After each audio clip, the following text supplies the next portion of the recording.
জ্ঞান ফেরার পর নিজেকে হাসপাতালে আবিষ্কার করলাম, কিন্তু অবাক করার বিষয় হচ্ছে হাসপাতালের কেবিনে আমি একাই, পাশে কাউকে দেখতে পাচ্ছি না। তার মানে বাড়ি থেকে কেউ আসেনি নিশ্চয়ই। এসব ভাবতেই বাবা এসে বলল, এখন কেমন লাগছে? আমি বললাম হ্যাঁ ভালো, তবে মাথাটা একটু ব্যথা করছে। বাবা বলল, ডক্টরের কাছ থেকে মেডিসিনগুলো নিয়ে বাড়িতে এসে পড়িস। আমি চললাম। আমি বললাম আচ্ছা ঠিক আছে।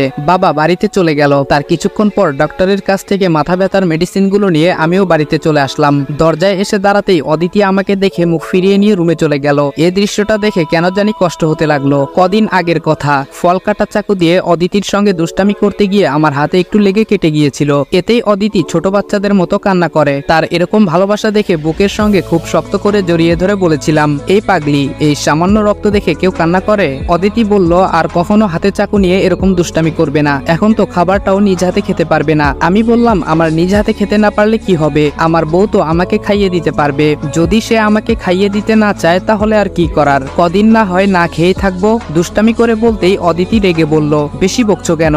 আমি তো তোমাকে খাইয়ে দিব, এতে না করার কি আছে? সেদিনকার অদিতি আর বর্তমানের অদিতির মাঝে দিনরাত তফাৎ। আজকে আমার এমন অবস্থা দেখে কেয়ার না করে রুমে চলে গেল। অদিতি নিমিষেই আমাকে এতটা ঘৃণা করবে তা কখনো আমি কল্পনা করিনি। তারপর নিজের রুমে গিয়ে লক্ষ্য করলাম অদিতি তার কাপড় চোপড় সুটকেসে ভর্তি করছে। এ দেখে বললাম, তোমার এসব কাপড় চোপড় সুটকেসে ভর্তি করছো কেন? অদিতি রেগে বলল, কেন ভর্তি করছি বুঝতে পারছো না? আমি বললাম, অদিতি তুমি যেটা ভেবে আমাকে ঘৃণা করতে শুরু করেছো তেমন কিছুই আমি করিনি, এসব নীলা ভাবির সাজানো নাটক। অদিতি বলল, আমি এতটাও বোকা নই যে আপনি আমাকে যা বোঝাবেন তাই আমি বুঝবো। তাছাড়া কোনো মেয়ে তার সম্মান নিয়ে এরকম জঘন্য কাজ করবে না। আমি বললাম, অদিতি তুমি অন্তত আমাকে বিশ্বাস করো, ভাবি আমার সঙ্গে। কথাটা বলতেই অদিতি আমার কথা থামিয়ে বলল, চুপ, আর কোনো কথা আমি শুনতে চাই না। আপনার এই চেহারা দেখলেই এখন কেন জানি গা ঘিনঘিন করে। রাকিব ভাইয়া ভুল করেছে, শুধু একটা বাড়ি আপনার মাথায় মেরেছে। যদি মারতে মারতে আপনাকে মেরে ফেলতো তাহলেই ভালো হতো। আপনার মতো নিচু মন মানসিকতার অমানুষগুলোকে মেরে ফেলাই উচিত। আজ নিজের কানকে কেন জানি বিশ্বাস করতে পারছি না।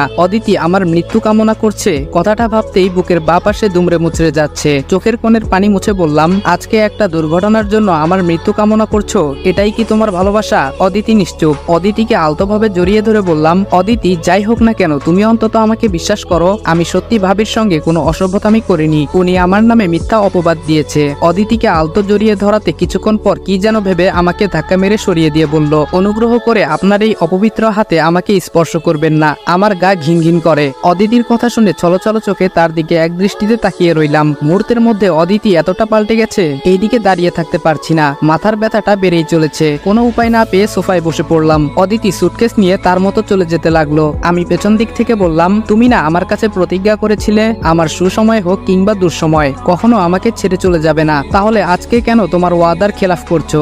অদিতি এ কথা শুনে সুটকেস নিয়ে আবার ফিরে আসলো।